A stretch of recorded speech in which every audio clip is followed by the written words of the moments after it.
Inilah saatnya untuk acara Batik, Bincang Indonesia Tiongkok.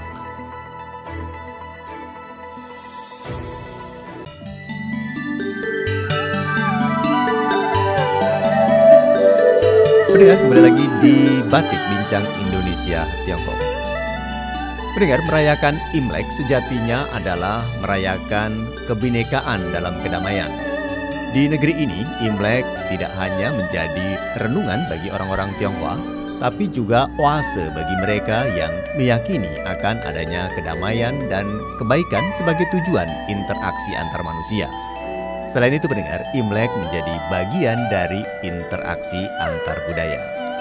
Nah, pendengar, seperti janji saya kemarin, saya masih bersama dengan Bapak Andi Chiu yang merupakan presenter bahasa Mandarin dan juga pegiat media Mandarin. Selamat pagi, Pak Andi. Selamat pagi, halo 大家好，新年快乐。 Kita bertemu lagi di Batik. Seperti janji kita kemarin ya, kita akan masih berbincang-bincang tentang Imlek ini, Pak Andi. Betul, banyak sekali pengalaman yang sebenarnya pengen saya bagikan untuk pendengar gitu. Oke, dan tentunya dengan sharing ini kita jadi bisa menambah wawasan, Pak Andi, tentang Imlek ini. Betul, dan juga saya harapkan bahwa dengan adanya acara ini kita bisa lebih mengetahui ataupun bisa lebih memahami kehidupan dari khususnya orang Tionghoa ya, karena ini sudah mendekati Imlek yang merupakan tradisi orang Tionghoa, sehingga masyarakat juga bisa lebih mengenal kehidupan kami itu seperti apa, yang mungkin selama ini hanya melihat wah orang Tionghoa itu banyak yang pengusaha, banyak yang berbisnis, makmur. Betul, tetapi sebenarnya di seluruh pelosok Indonesia, bahkan hingga ke desa-desa terpencil itu ada orang Tionghoa yang hidup di sana, dan juga hidup mereka juga sangat berkekurangan dan juga sederhana sekali. Nah, ini yang akan kita gali, mendengar bagaimana saudara-saudara kita, masyarakat Tionghoa yang mungkin hidup di bawah garis kemiskinan, mereka juga dapat merayakan Imlek tentunya dengan cara mereka ya, Pak Andi ya. Betul sekali. Nah, Pak Andi, kalau kita melihat dari sejarah tradisi Imlek ini kan sudah ribuan tahun ya, Pak Andi ya. Seperti di Indonesia ini tiap daerah memiliki ciri khasnya masing-masing. Apa memang di tiap daerah itu begitu, Pak Andi? Ya memang karena di seluruh Indonesia seperti yang tadi saya katakan, bahkan hingga ke pelosok-pelosok desa yang terpencil itu ada orang Tionghoa, walaupun mungkin jumlahnya sangat sedikit ya.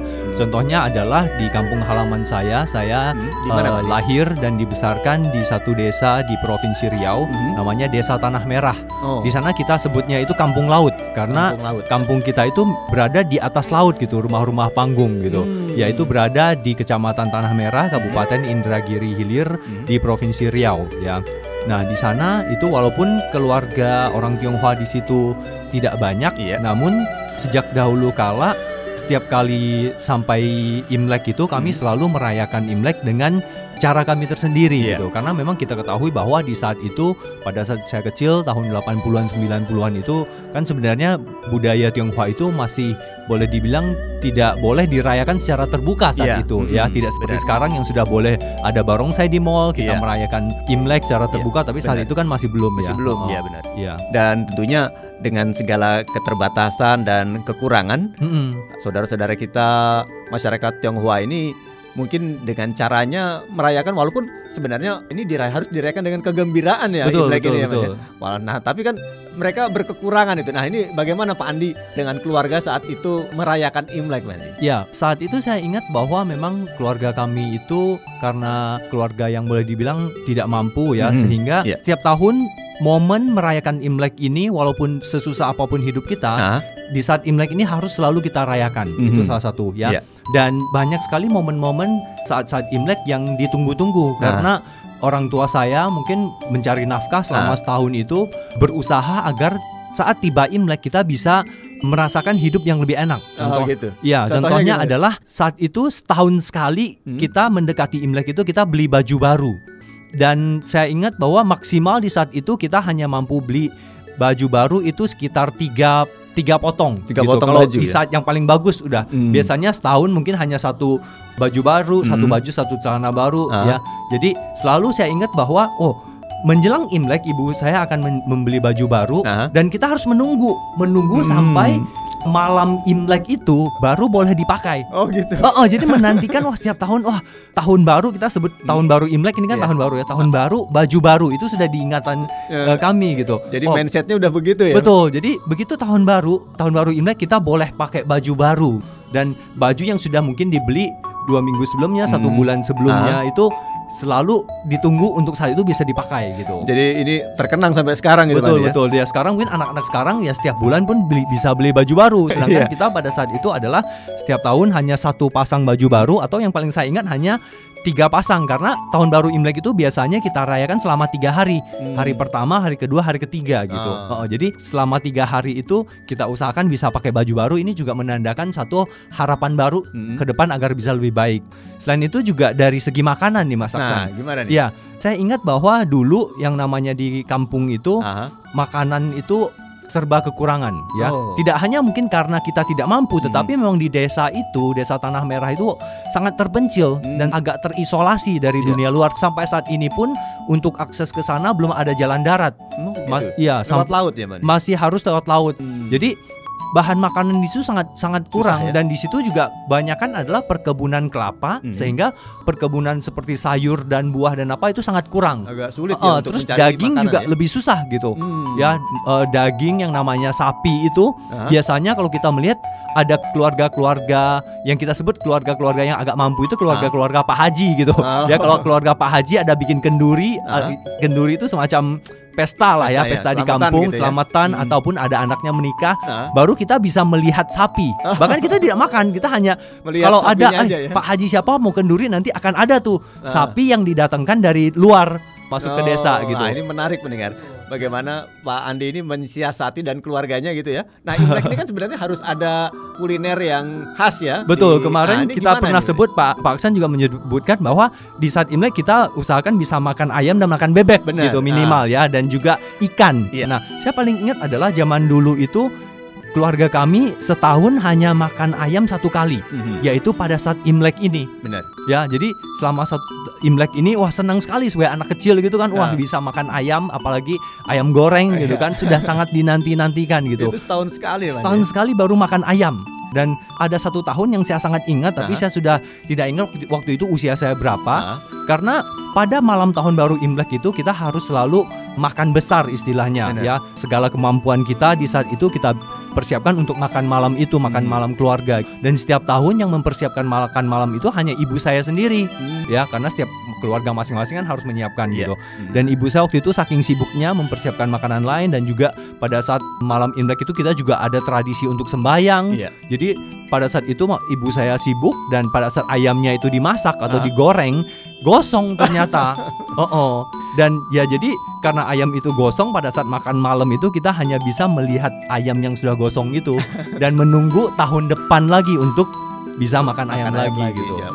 Itu satu momen yang saya ingat sekali gitu. Sebagai anak kecil tuh kita sedih gitu kan. Tapi ya mungkin waktu itu kecil kita nggak ngerti kenapa begitu gitu. Kita hanya beritahu ya ayamnya sudah tidak bisa dimakan, ya harus menunggu hingga tahun depan gitu. Dan ini memang makna Imlek ini sangat berarti sekali untuk Pak Andi ya. Harus mengingat ke belakang. Betul. Bagaimana susahnya dahulu gitu ya, Pak Andi ya. Betul. Jadi Imlek ini juga momen kita untuk introspeksi lagi, introspeksi, dan juga berusaha untuk bisa senang lah di hari itu gitu. Satu makanan lagi yang saya ingat terus adalah ini adalah minuman soda. Ya, sekarang kan mungkin sudah banyak di minimarket mana setiap hari kita bisa minum berbagai macam merek gitu. Saya nggak usah sebutin nama mereknya gitu ya. Nah, waktu kecil menjelang Imlek baru akan ada minuman soda, dan kita juga baru mampu beli minuman soda pada saat menjelang Imlek. Pada saat Imlek aja itu, Pak. Saya sekarang di minimarket harga 1 kaleng minuman soda itu kira-kira berapa Mas Aksan ya sekarang ya? Sekitar 6-8 ribuan. 6-8 ribu ya. Saya ingat waktu itu 1 kaleng itu harganya sekitar 2.500. Ya, padahal saat itu kalau kita makan di tempat makan yang di dekat sekolah gitu, di dekat sekolah itu kan ada yang jualan makanan ya. Kita makan sepiring nasi aja waktu itu hanya 50 perak. Satu kaleng minuman soda itu 2.500. Jadi saya selalu ingat setiap tahun saya selalu berantem sama kakak saya, sama koko saya gitu. Karena karena minuman itu sangat mahal, jadi tidak boleh satu kaleng itu dihabiskan oleh sendiri. Jadi gitu. harus dibagi-bagi. Jadi harus gitu dibagi ya? dua gitu. Nah, kita berantemnya karena apa? Kita selalu merebut ingin minum langsung dari kaleng itu gitu. Jadi ya yang satu pakai gelas dituang setengah, satu minum pakai kaleng gitu. Jadi saya sama kakak saya selalu berantem siapa yang giliran minum megang kalengnya itu, dan sangat senang, sangat bangga dengan kaleng minuman soda itu. Dan setelah minumannya habis itu, kalengnya itu tidak pernah kita buang, kita simpan di dalam satu kotak, dikumpulkan hingga tahun ke tahun sampai banyak. Dan kaleng-kaleng minuman soda itu setelah sampai sekian tahun setelah banyak kita jadikan mainan seperti main bowling, Mas Aksan. Disusun-susun terus kita lempar gitu. Pakai bola gitu. Ya? Jadi tidak hanya minumannya itu kita anggap itu sangat berharga, kalengnya pun kita anggap sangat berharga. Jadi sebenarnya Imlek ini juga bisa menghargai orang tua juga ya Pak Andi ya. Betul. Dan mensyukuri apa yang telah kita capai hari ini. Dan memang momen Imlek ini bisa jadi refleksi kita juga ya Pak Andi ya, karena memang banyak saudara-saudara kita yang mungkin dalam tanda kutip tidak mampu untuk merayakan Imlek secara meriah gitu ya, karena memang berkekurangan. Betul, hanya melakukan ritual sembahyang di hari pertama. Jadi makanya sekarang juga kita melihat bahwa saat Imlek tiba ini juga banyak wihara atau kelenteng yang membagikan sedekah atau memberikan angpau gitu ya, atau makanan. Dan di kampung saya juga waktu dulu itu sampai sekarang juga masih begitu. Walaupun di malam Imlek itu kan kita di rumah masing-masing makan ya. Tetapi biasanya keluarga yang lebih mampu itu mereka akan mengajak keluarga besar untuk makan lagi, mungkin di waktu yang agak lebih malamnya atau di besok harinya gitu, mengajak keluarga sendiri yang kurang mampu itu untuk makan di rumahnya gitu. Dan mereka menyediakan kue Imlek yang kita sebut macam-macam untuk bersama-sama kita saling berbagi di saat itu gitu. Dan memang indahnya seperti itu ya Pak ya. Saling berbagi, dan tentunya kita tidak melupakan juga saudara-saudara kita yang kurang mampu ya, agar mereka bisa merayakan Imlek ini ya. Saya jadi ingat lagi soal berbagi ini. Ada satu tahun saat Imlek itu saya mengingat bahwa ada paman saya, yaitu kakaknya ibu saya gitu ya, yang dia mungkin boleh dikatakan keluarganya itu lebih mampu gitu.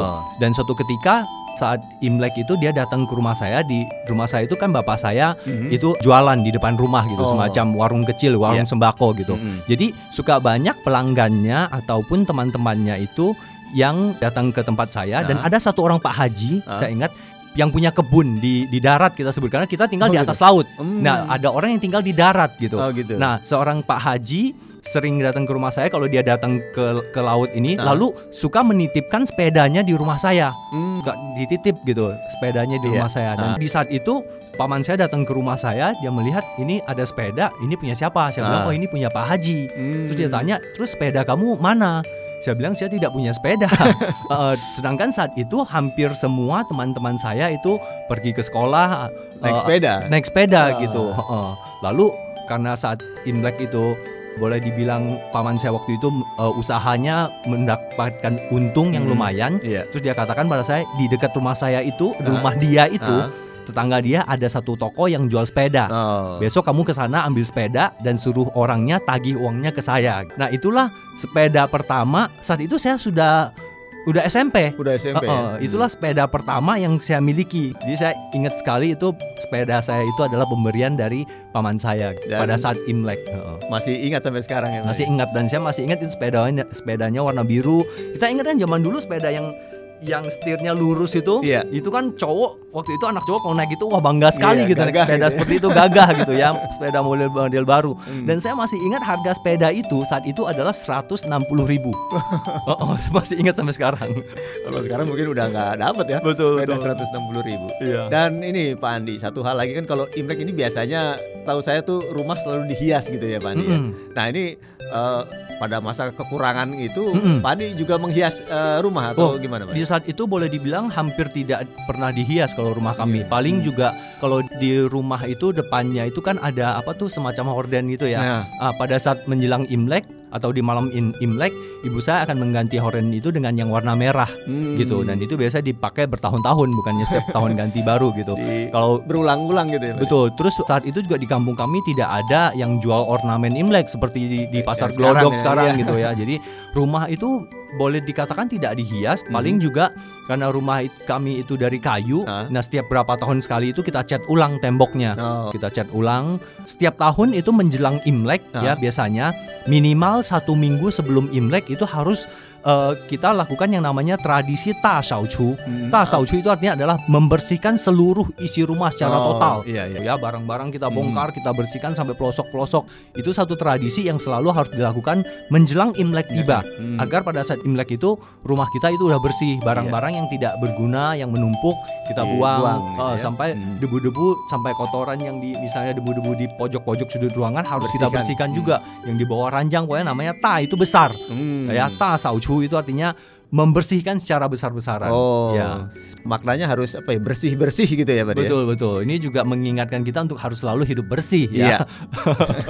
Menarik sekali pendengar perbincangan kita dengan Bapak Andi ini, walaupun sekarang sudah banyak orang-orang yang merayakan Imlek dengan berkecukupan, dengan mewah gitu ya. Tapi kita juga harus ingat masih banyak saudara-saudara kita warga Tionghoa yang berkekurangan ya, Pak Andi ya. Jadi mereka hidup bersahaja apa adanya, tapi mereka juga mau merayakan Imlek gitu ya. Mungkin kita tidak punya data yang resmi mengenai ada berapa misalnya keluarga Tionghoa yang miskin atau apa. Juga mungkin karena stigmanya masyarakat terhadap orang Tionghoa yang mungkin kehidupannya selalu berkecukupan atau apa. Tetapi ini yang saya alami sendiri, dan ini yang mungkin satu hal atau satu mindset yang perlu juga kita ubah gitu. Karena memang nggak semua warga Tionghoa itu kaya dan mampu dan hidup berkecukupan ya, Pan ya. Masih banyak juga yang hidup di bawah garis kemiskinan tentunya. Cuma yang terlihat biasanya yang mewah-mewah. Dan mendengar semakin menarik perbincangan kita, dan menjelang Imlek ini kami akan berusaha untuk membuka wawasan Anda dan kita semua bagaimana tradisi Imlek ini dirayakan di Indonesia. Dan sampai di sini dulu perbincangan kita bersama Bapak Andi Siu, dan kita akan coba berbincang-bincang lagi di lain waktu dengan Bapak Andi ya, Pak Andi ya. Ya, semoga kita masih ada kesempatan lagi nanti untuk berbagi ya cerita-cerita. Terima kasih Pak Andi, selamat pagi. Selamat pagi.